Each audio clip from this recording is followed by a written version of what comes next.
All right, so I am going to call the Capital Planning Committee meeting to order Monday, December 14th, 2020, 7:30 p.m. All members are present. Pursuant to Governor Baker's March 12th, 2020 order suspending certain provisions of the Open Meeting Law, General Law, Chapter 38, Section 18, and the Governor's March 15th, 2020 order imposing strict limitation on the number of people that may gather in one place, this meeting, the Southborough Capital Planning Committee, will be conducted via remote participation to the greatest extent possible.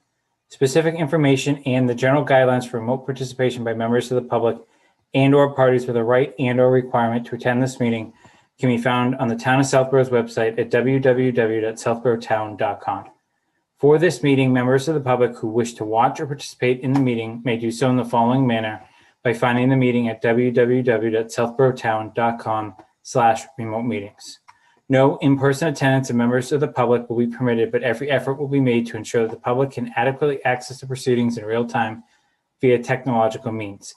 In the event that we're unable to do so, despite best efforts, we will post on Southborough's website an audio or video recording, transcript, or other comprehensive record of the proceedings as soon as possible after the meeting.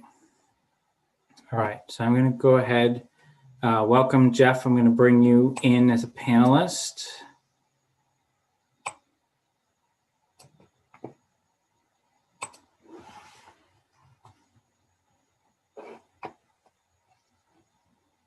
So for members of the public that are watching, we're going to proceed directly to item 4, meeting with Jeff Shaw from Contact Architecture on potential for town reuse of a school building, and then we'll go back through the rest of our agenda. So welcome, Jeff. Good evening. How are you? Good. Thanks for joining us tonight. I'll have you introduce, at least half of us are probably very familiar to you on the committee, but I'll have you give your background in a second. I just wanted to kind of lay the groundwork for what we will discuss tonight and where this may go, just so we can kind of stay on point. I think this is obviously a very exciting potential topic, but it's obviously not a topic that is solidified in any way, shape, or form at this point, in terms of schools have not voted to close down a school, and the schools have not made any decisions, nor have they received the enrollment study back yet. That will be in mid-January as a reminder. But we had agreed at a prior meeting for Jeff to take a walk through both Neary and Woodward. He issued the committee a memo of his findings and some of his thoughts to consider. What I want to try to avoid is actually filling the space tonight and like going down hypotheticals of who could fit and who couldn't fit. Because I think if we're going to get to that stage, we're going to need some certainty from the school community. And that would really be what we call a space need study. So, I think we should try to keep it within the bounds of the memo that Jeff that Jeff sent. And I would just ask that, while I will allow for some potential conversation around that, I don't want to get too far ahead of ourselves, because that was not within Jeff's scope here this evening in terms of who could fit, what are their needs, et cetera. I will on the back end outline at least preliminarily what the current space is, if anyone's interested, that certain departments occupy, so that you can kind of take away some conclusions. But I think without the right stakeholders here from each of the potential users of a building, we'd be kind of doing things in a vacuum as opposed to, doing things in a collaborative way. And I also, obviously need to continue to reemphasize the fact that no decisions have been made on the schools yet. But a critical thing that the school will ask us at some point is, if they were going to decommission a school, is the town actually interested, right? I think we're interested, but I think there's obviously some decision points along the way that this committee will be well involved with. So with that, Jeff, maybe I'll hand it to you, let you just give your background. Obviously, like I said, some of us are familiar with it, but some of us are not.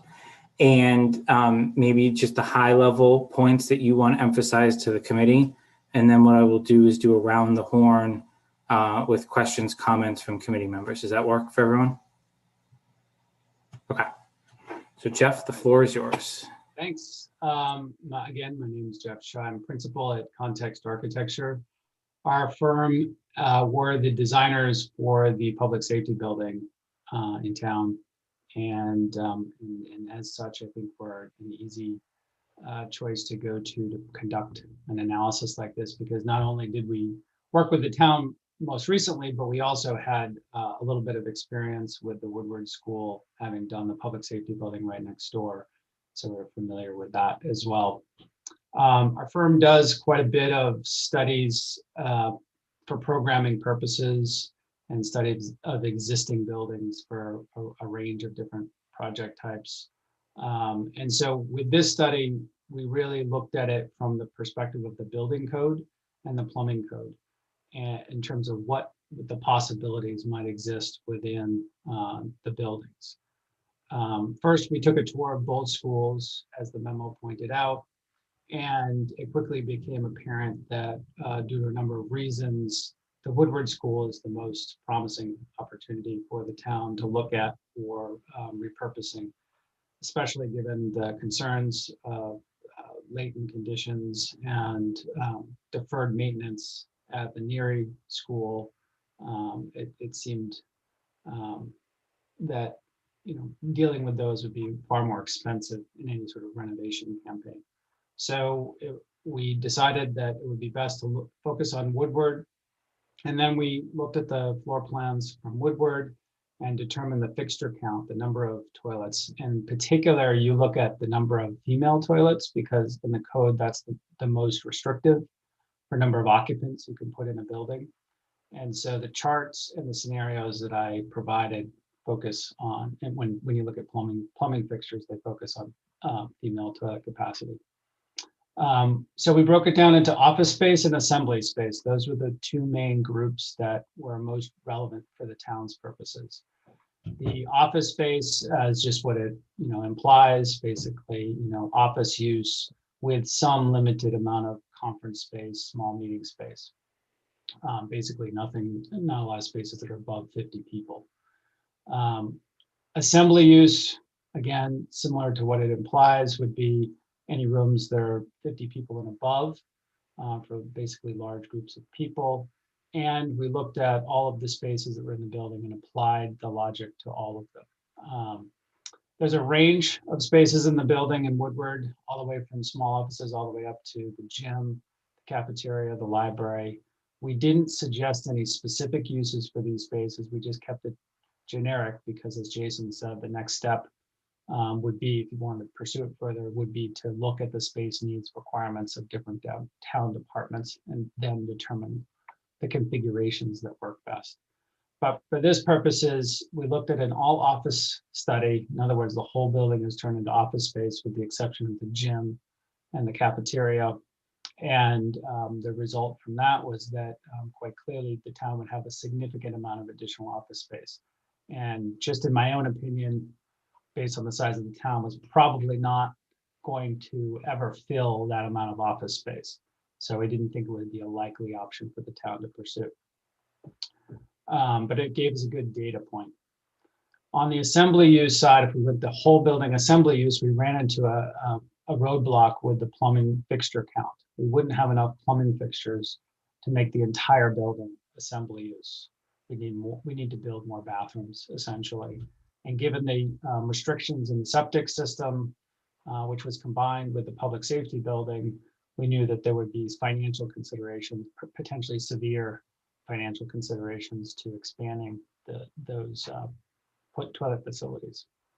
So that didn't seem to be a promising scenario. So then we looked at two different mixed use scenarios, in other words, combining office and assembly use, to try to determine what the ratio might look like.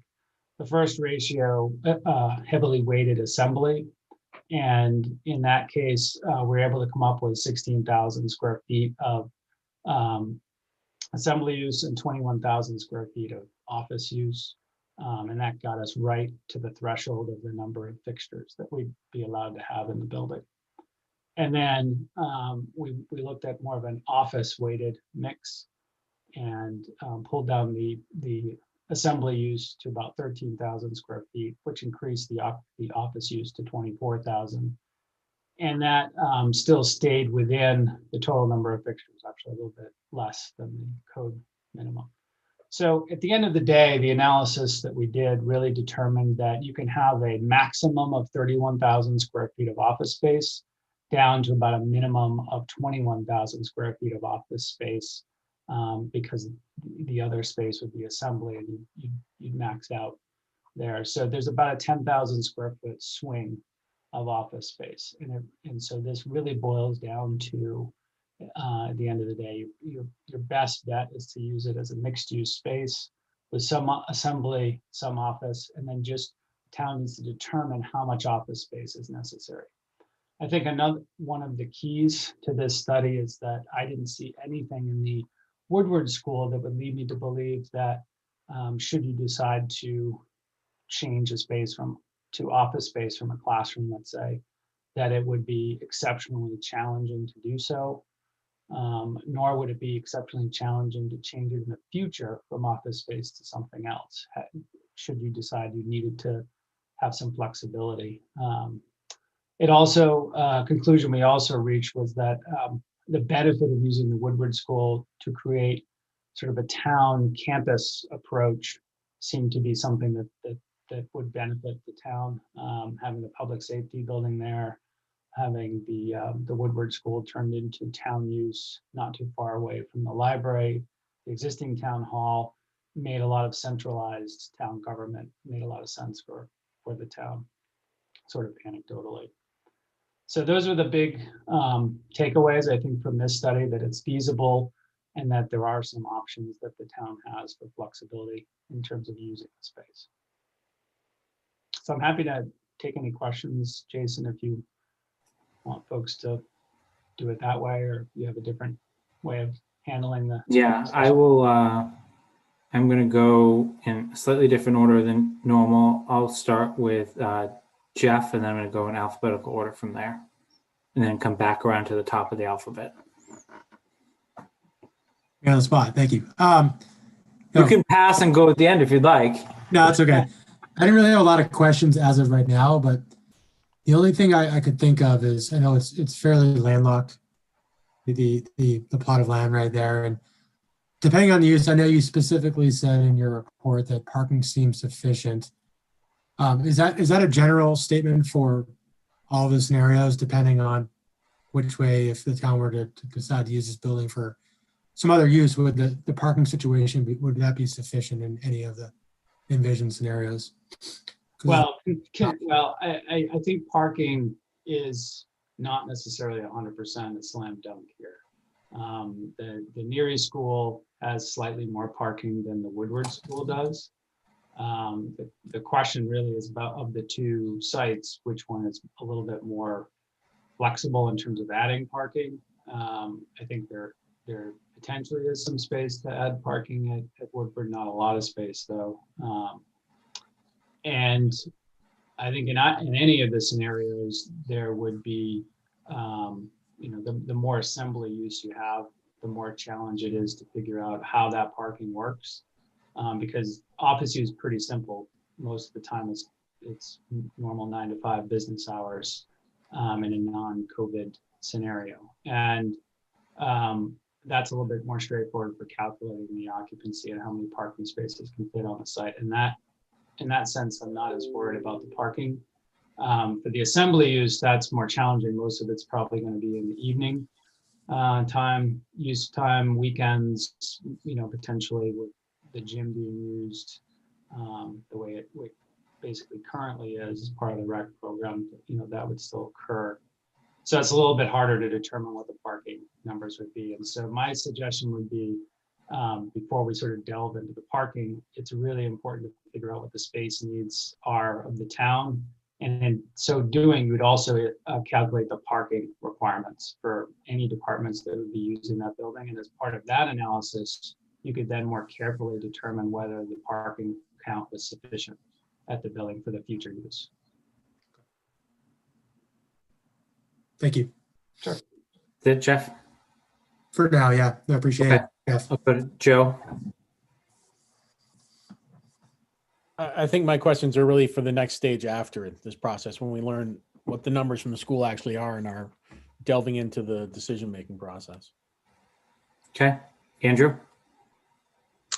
I think my only part is, the purpose of it is to determine how we accommodate the town space needs. So we only really have half of the equation here, Jason. And I know there's a second phase, but I think that phase, needs to be done sooner rather than later.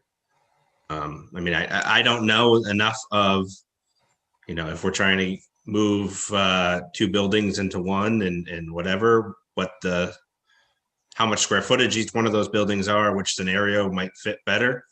I don't think we need to lay out, which stuff goes in which office, but When you it's say tough 2 to- buildings into one, So say we get a South Union and we get rid of Corderville, for Mhm. instance. And then all those departments, the 6, 7, 8 departments or whatever it is, need space, right? How Mhm. much space do they currently have? So And how does that fit into here? So it's going to be rounding. Right? Yeah. So you're dealing with a 70,000 square foot building here. Correct. And even once you take out the assembly, I'm just going to give you some rough numbers that we were able to find from floor plans of the existing. So South Union, currently occupied by the recreation department, is 2,200 square feet. Okay. Youth and Family Services, approximately 1,000, and approximately 3,000 of shared space. If you think about that, like that meeting room / gym. Yeah. So you're in total 6,000 square feet roughly. Corderville Hall currently is 5,000 for the senior center, 1,000 for the Board of Health, 1,000 for the building department, and 1,300 for the facilities department. And the addition that the council on aging was seeking would add about another 1,000. So what are we at, around 14,000, something like that? Yes. You would also Um, add in the superintendent's office, Andrew, if this is going to happen. Correct. Which is 6,000 square feet. So you're up to 20. All right. And do we know how many employees roughly? Not many. 30, 40, 50? I'm not sure. No. I think if you got to 20, that might That's be what high. it's tough to say which bucket stuff fits into, but it I seems guess like 20. the- The superintendent's office is much larger, but I'd say there's probably just 20 or less on the town side of those. yeah. Yeah, because even in the assembly weighted one, right? I think that still had 25 office occupants.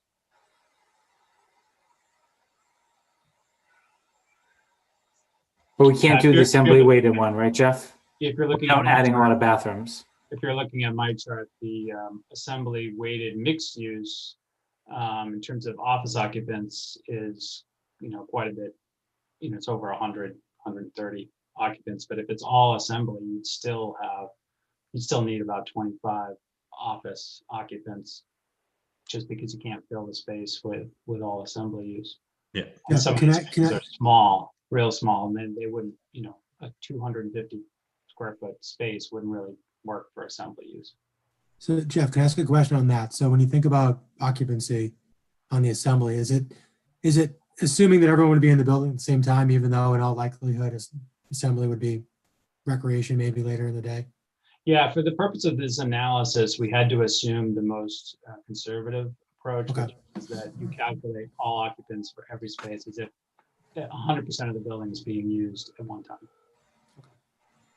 I guess if you think about a theoretical, right, would be if you have recreation and council on aging, which I think have always been close to the top of the users of this building, they could be doing something on a weekend together, right? 2 mutually exclusive events in 2 different parts of the building. Andrew, do you have other stuff? No, I think that, kind of makes sense. And that helps with the numbers to kind of jive it all together. But, I think, probably the assembly mixed use might look like it's more in the ballpark of what we would need for office space, I would think. But obviously we have to play that out. Yeah. All right, I'm gonna go to the top of the alphabet. Lisa? Thank you. Hi, Jeff. Welcome. Hi. Nice to see you again. It's been a You too.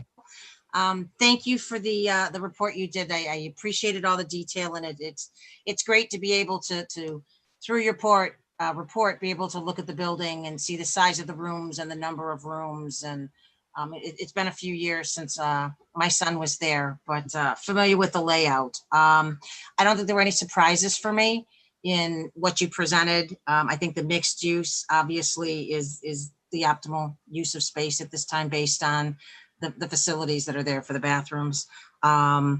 Jeff kind of took my question on the parking. I was kind of going there as well. That was one of the big things I took from this. So again, thank you very much. I'm sure there'll be many questions as we, continue down this path and get all the information that we need, but thank you.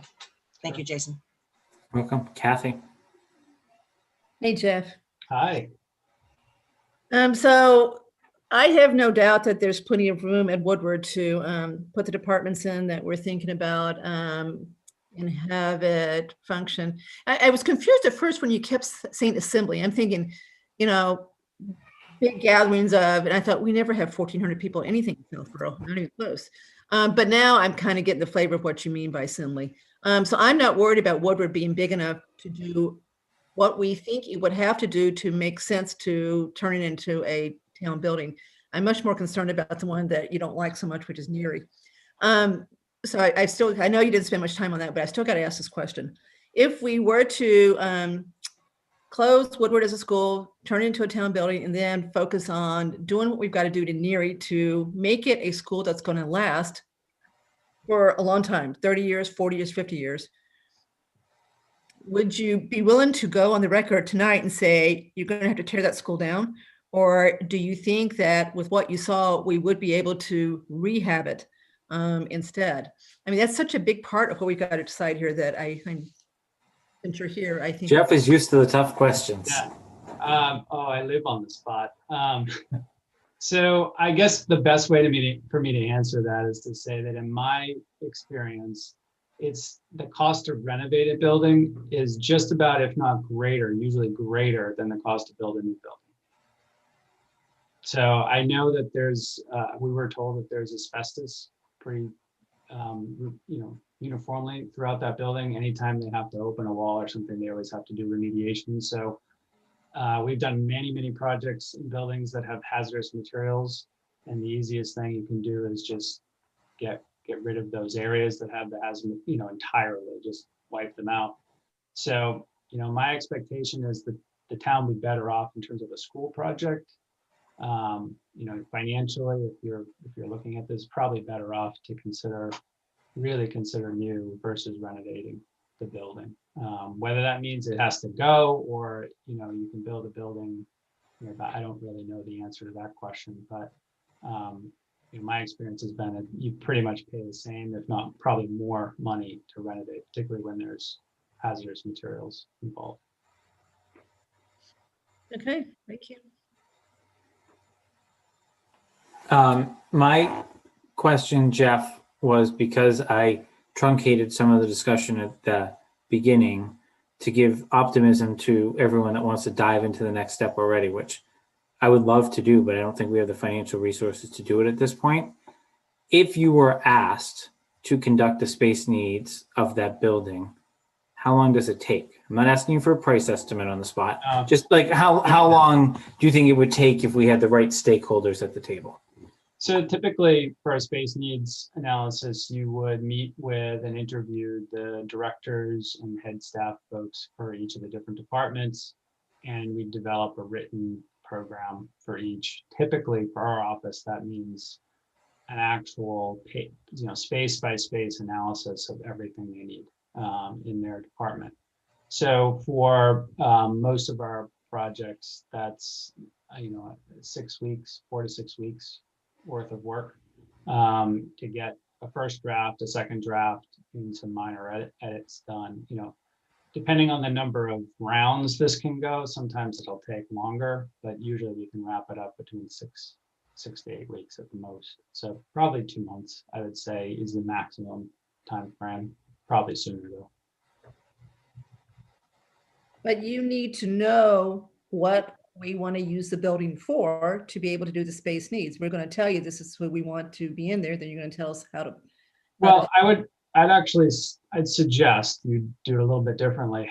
Have the space needs conducted for all of the potential departments so that we would know the total need from everything. Whatever town departments you would consider potentially to relocate there. And then you'd have all the data at your fingertips, and then a study could be conducted to determine how to best fit that all into the Woodward School building or whatever building you're looking at that point. So I kind of see it as a part A and a part B. The programming's space needs study is really just to get the data at your fingertips to tell you what your needs are. And then the part B is how does it fit in the building? And then that particular part B portion would look at different scenarios. What if we put these 4 departments in and we use the rest for this other thing? And versus scenario B, and you do it a different, configuration. That I think gives you enough clarity at the beginning to know where you're headed before you have to get there.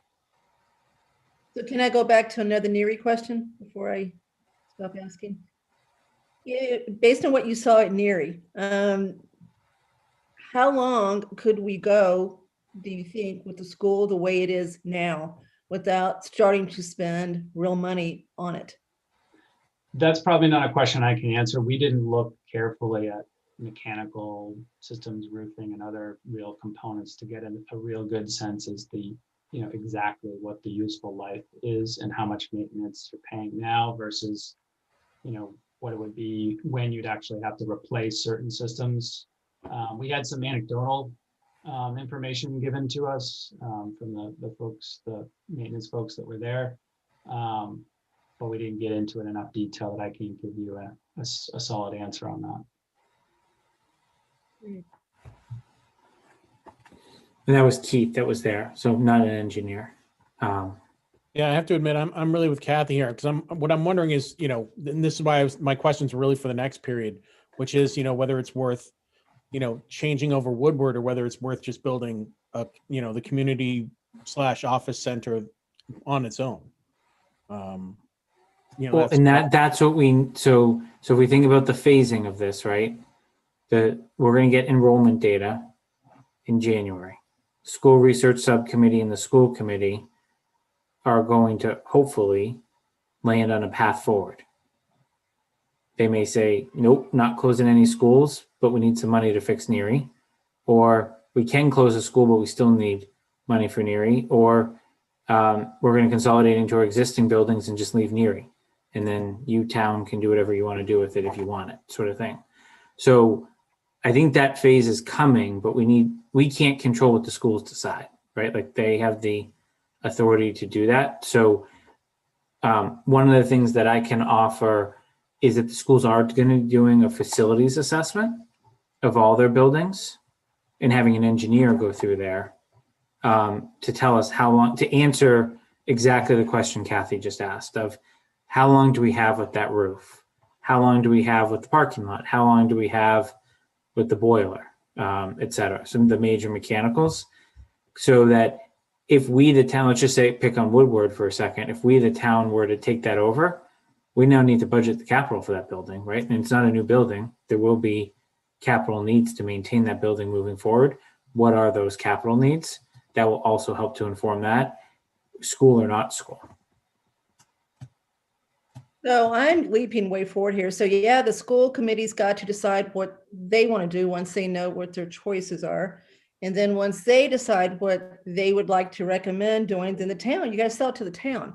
I just think it's a hard sell to, even if we think it's the right answer, to say NERI needs to be leveled and rebuilt and we're going to close Woodward. Because I think in most people's mind, Woodward's still a really new school. You forget, time flies, right? You forget it's almost 20 years old, but it doesn't seem that way. So I'm rolling way forward. I'm going to what would have to be done to get a whole new NERI built and then a beautiful school like Woodward closed to be used when what we want to put in it really doesn't need quite that much room. So I'm digressing. So And Kathy, I think that's to Joe's, I think that's spot on to Joe's question. And that's spot on to why we're not here doing a space needs study tonight, right? Because I think what this committee is going to be integral to, and what the schools have no appetite to do, is the math around this in terms of what each of these cost with and without MSBA reimbursement.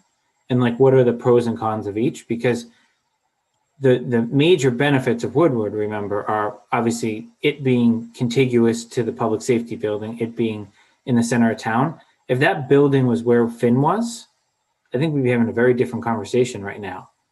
But I think what we're trying to do is say, if the schools are willing to close a school or need to close a school or whatever, and you have a building with prime real estate and wouldn't require extensive renovation to accommodate everyone else's needs, right? And I think it's gonna have to accommodate as close to everyone as possible to get that sort of support, right? If you're thinking ahead, Kathy. Well, if we're also thinking ahead that far, we're also looking at shedding properties too and getting some cash back. So that would I be just don't know another. how much cash we're going to get for Cordoba Hall and South Union. I mean, we may get something, but Cordoba Hall is a church. It's had things added to it. So I don't know, Joe. I mean, it's prime. It's where it is. It's prime as far as location goes. But I just don't know that we'll get a whole lot of money besides what the lot's worth. Plus the taxes. You put it on the tax roll unless someone buys it that doesn't pay taxes. Jason, let's assume that it comes down to we can close a school, right?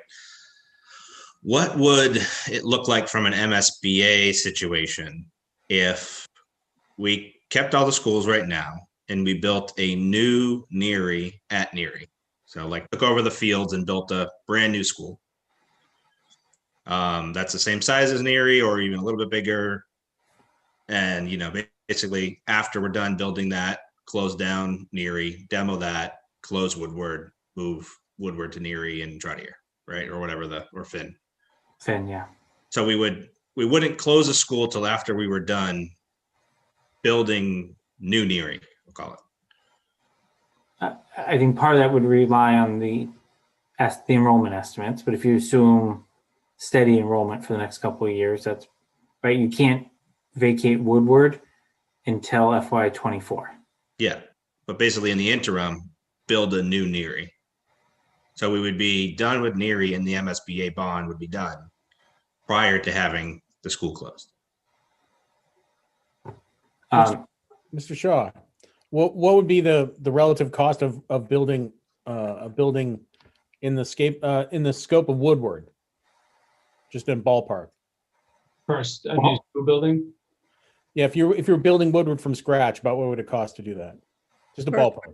Per square foot. Jason, I know you had talked to somebody about this too. Yeah, so let me go back to Andrew's question because I think it's important. And remember, MSBA is not going to give us definitive guidance on what we can or can't do with NERI. The school is planning to put in a statement of interest related to NERI. There's no boundaries attached to it. They can always pull it at any point in time. But that will be the first test in the next 6 months of what MSBA's appetite is and where we fall in terms of our need compared to every other municipality in the state. So that is forthcoming. That'll be initial guide. But I think what I meant by the financial discussion I just referenced is I think whether it's Kathy and I as subcommittee members or this broader committee as we move forward, we're going to have to come up with a financial model of what each of these iterations cost, which then goes to Joe's question. So is like, how much does building a new NERI cost in raw terms, right? Yeah. How much of that is reimbursable from MSBA? Because remember, everyone floats around the 37%. It's 37% of only certain expenses. So then you have to go through and pare them out. And I've learned, I knew nothing about the MSBA process before being on the subcommittee. And if you actually go to MSBA's website with everyone's spare time, they actually go look at some of the recent schools. There's a significant amount of stuff that's disallowed in there, like the cost per square foot, et cetera. But what I did hear, so Jeff, is my understanding that for public safety facilities, they're carrying about 550 per square foot currently for hard construction costs? 550 to 600, yeah. Okay. So I talked with a firm that does school construction, and they validated that that number is closer to 450 to 500 per square foot for school construction. But then there's usually more. So if you think about why does public safety cost more, it's more the systems that are in the buildings, and obviously how cut up it is. It's not a classroom every X number of feet in the large assembly spaces. But there's a lot more to furnishing a school than there is to furnishing a public safety building in terms of desks and everything else that goes into it. So I was told to add 25% for soft costs on top of that, which would be architects, OPMs, furnitures and fixtures, technology. That may, It might be up to 30% too. Yeah. Up to 30. So I think if you do the rough math, Joe, if you take 70,000 square foot building and you want to build a new school, I know your question was to replicate Woodward, but I think that's a school building, and you multiply that by 450 a square foot, that's 31.5. Then if I multiply that by 30%, that brings you up to 41 million. That's a lot of money. Hey, Andrew, the other thing too, so just to add on to what Jason said, MSBA will give Southborough 37% of whatever it approves, and that may be $350 a square foot. So it depends on how you build it. So you should not assume you get 37% back. You may not. But on top of that, there is a timing issue. You don't know when they're going to say yes. It could be years before they say yes. So we've actually talked about going without MSBA, and there's several projects that were looked at that went without MSBA because they felt that the pros of doing that outweighed the cons of losing the reimbursement. On top of that, we've got such a low interest rate environment right now. It'd be nice to get float those bonds out there right now instead of waiting 3 or 4 years. So there's just a lot of pieces to this puzzle. So I think January is going to be a very telling month for a lot of this, right? And that's why I think the question to Jeff of how long it takes to do a space needs, we may be in a situation where we're kind of pausing here for a second, but we may need to decide how we want to go forward depending upon what the schools learn from NESDEC, right? And how quickly they're able to make a decision or what additional information they're going to need to make their decisions, which one of the first questions the superintendent is going to ask along with the school committee is, what is the town's ability to bond a facility of that size? Right? And what does that mean over a 20, 30-year time period? And I don't know that we can answer that question because we need to look at everything else. Last Yeah, time for- advisory looked at this, we didn't use numbers anywhere near as big as this as far as new buildings go. So this would be a stretch to add a whole new school at 40 million bucks, I think. Jeff, is there any possibility to I know Woodward has that whole wing on the left side there as you're looking at the building, to kind of partition that off from the rest of the building and use that as office space or something like that, as kind of school plus buildings? Does anybody do that? I'm not quite sure what you're meaning. If you were to do a mixed use building, there'd be no reason to partition it, but I'm curious about why we would partition. I mean, more like keep Woodward half as a school, half as Okay, gotcha. office. Yeah. Keep it as a school. I'm not so certain that it would work in that way in terms of functionality for a school. Yeah. But there's certain, the art room and some of the language labs and components and the way the school's used now don't sort of lend themselves to being segregated that way. It's not to say it couldn't be done. You'd have some money cost there. There'd also be a code issue with egress from the second floor, because the staircase at the atrium is essentially an egress point for that second floor. If we were to partition it, then you'd have essentially the double doors that are up there would essentially be the partition point, and the stair would be on probably like the school side, for instance. So in an egress situation, some fire emergency, a fire drill, you'd have potentially office workers mingling with the kids. There's also a lot of security concerns for schools as well. And so I think you'd really have to look carefully as to how exactly this is going to work with all the employees on the same campus as a school from a security standpoint. Okay.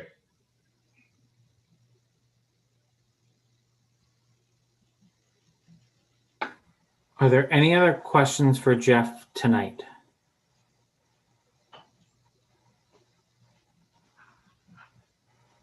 I would say if any additional questions do come up, certainly feel free to raise them, but I think we need to figure out our path forward to schools, and then obviously would welcome, additional feedback from Jeff, but wanted to close out at least this end of the loop to say we obviously haven't eliminated anything yet, which I think was part of the exercise in terms of, what if there was a game changer at Woodward? The one thing I'd also point out, and I don't know how much it's been mentioned, is Woodward is tied into the brand new septic system for public safety. Actually, most of the panels and controls are in the school itself. So that is, a consideration moving forward. I mean, I don't think it's just a matter of who's using the building. It's not a matter of, you're going to get the right use out of the building. Jason, is part of the facility study that the schools are going to do, are they going to look at like the near east septic? That kind of thing? Yeah. It seems to be all inclusive. Kathy and I have not seen a scope yet because the school committee has offered to pay for it. So we'll gladly let them vet that accordingly. All right, Jeff, I think I'm not seeing anything else for you. Appreciate it. No problem. Have a good night, everybody. Thanks. All right, thank you. Bye.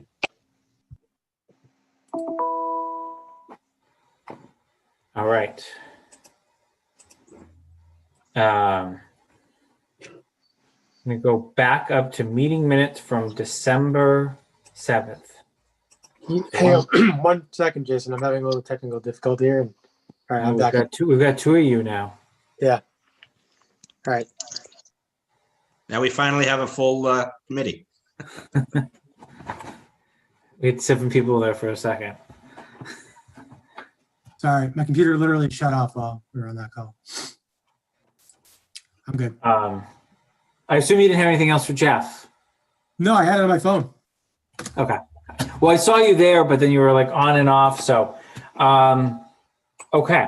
So does anyone have any comments for Jeff Hark on the meeting minutes that he circulated?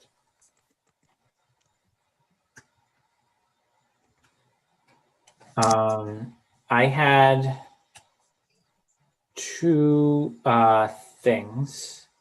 One, Jeff was under, I somehow closed out my notes, so bear with me. I remember where they were. Under upcoming agenda topics, you on the second sentence, it was second line, you say, and need for quote unquote tender that would service the areas without municipal water supply. Should be A with a capital T for tender. Tender is another version of an engine. So, or you can call it tanker if you want to. The words are used interchangeably. And then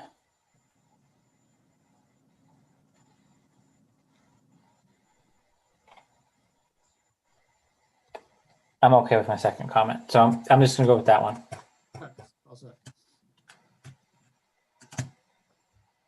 Were there any other questions, comments? All right, I will move that we approve with the one edit. Is there a second? Second. Any further discussion? All right, roll call. Braccio, Aye. Cook, Aye. Palmer. Aye. Sorry, Jeff. Hark. Aye. Pfaff. Aye. And Malinowski is aye. So that's unanimous. Yeah, you threw me off. You've moved on my screen. I'll go to chairman's update. The only update I have is we had a pretty decent conversation on the local rapid recovery grant program at the last meeting. Apparently there was a webinar last week. I was not able to join. I know, Mark, you got tied up with personnel board, but I did want to give you the floor to tell us what you learned, just to make sure that there's no additional feedback from the committee before that grant application closes. So are you in a good spot to do that? Sure. No, I had the DPW director sitting in on that for me, and taking a look at that. Essentially, the program doesn't have any money attached to it. It simply has consulting teams, and you submit a project, and then if the state selects your project, they kind of pick a consulting team to attach to it. There's no design money. I think it seems to be more of a charrette than it does. You come out with some ideas, some thoughts, some concepts to help move you forward, but there's no money to do any design work or anything tangible to move it forward. It did seem that there was a lot, obviously EDC focused, and we received a lot of money from either shared streets or the EEA grant, the $50,000 grant, which is being used to help develop the downtown bylaw for the downtown initiative. So it appeared to be a little bit duplicative. I did not have any feedback from either EDC, the chair, or the coordinator. And there didn't seem to be anything that jumped out at somebody to apply for at this point. So that's essentially the feedback that I've gotten. Are there any questions, comments for Mark? So in summary, it does not sound like any town department is applying for it, Mark. Is that correct? It doesn't sound like anyone's applying for it at this point. I know that that Karen Galligan is working on a proposal for the shared streets, the winter edition, and that has a couple of rolling deadlines. And Karen's trying to craft things so that if at first you don't succeed, you are able to try to put in two projects. So she's got one that she's looking to do, and if that one does not gain traction with the state, she's got a second a sidewalk project that she's looking at to put in for funding. Do you know what the first one is? The first one, which she'll talk about a little bit at the selectmen tomorrow night, is redoing the intersection down by St. Mark's, that triangle in Corderville, which is that triangle piece of property which is adjacent to the library parking lot, and looking at doing pretty much that piece is owned mostly by St. Mark's, but working with St. Mark's to create a parking lot for them and trying to do a pocket park for the town. And there has been, I think, a little bit of traction in a recent conversation with St. Mark's for that. But again, that's something that's still, under development.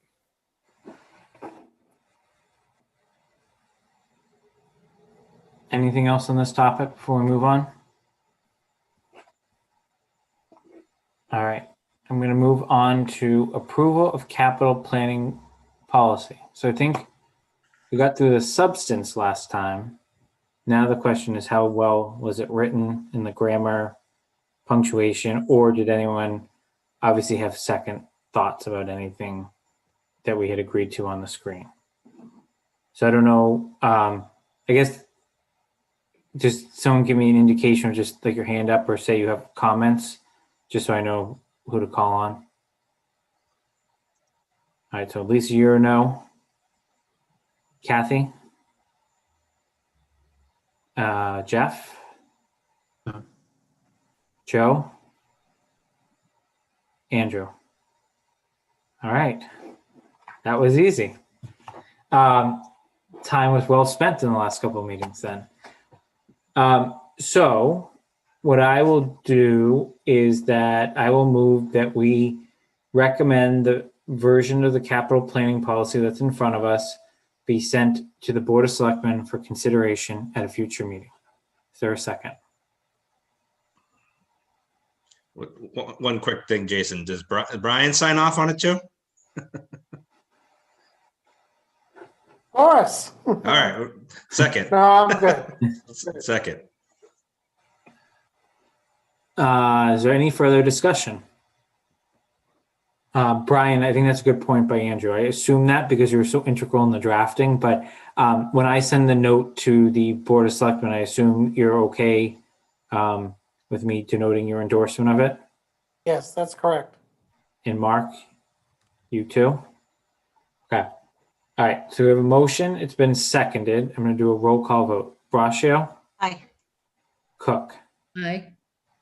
Hark, Aye. Palmer, No. Pfaff, Aye. and Malinowski. So that carries 5-1. All right. We have reached the end of our regular session absent public comment. So is there any public comment?